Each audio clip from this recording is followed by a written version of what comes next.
Hello everybody, my name is Jeremy and this is week 3 of Scalable Data Infrastructures, and this is a video review of Project 3.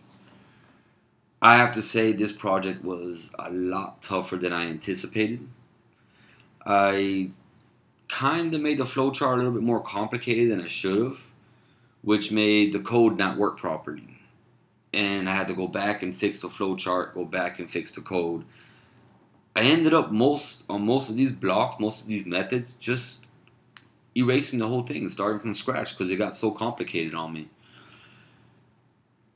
I did see that I need more managing my time. I need to manage my time a little bit better. And I do see how this lesson grabs what you know and enters in more information, which in the future, for when we are coding in the professional world, we could actually get a simple block of code and make it as complex as we want by adding more elements into it, by adding more functions, loops. You can add as much as you want as long as you still understand and are still able to read it and you're still on the same page. I kind of got off the page a couple times and had to go back and fix it. I think a bit more than I can handle on this one, as it's already a day late. And it was really complicated this time. Especially since we didn't have the flow chart laid out in front of us, allowed us to be more creative, which is a good thing and a bad thing if you want to get too complicated. I got too complicated on it, and it turned out to be a very, very bad thing because I didn't have the time to go back and repair it like I wanted to. I believe to work with fewer constraints would be easier if we had more knowledge of how deep we can go and where to stay away from. Jumping in too many blocks or too many lines of code into one little function kind of went to the worst of mine.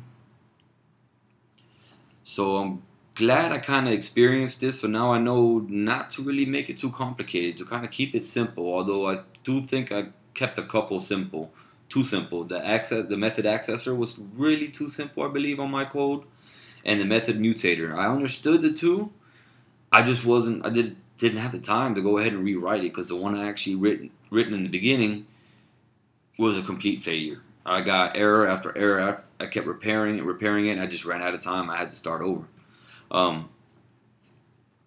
I do, however, like that this is the last story, as I don't know how many more problems this family can have on the way to the beach.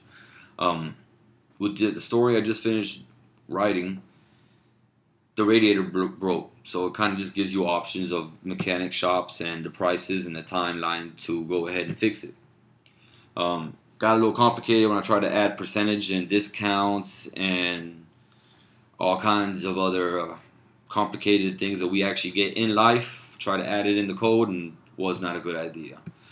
I would advise people to just keep it simple. Don't go too far into the deep end. Don't go too far detailed into the code. Keep it simple.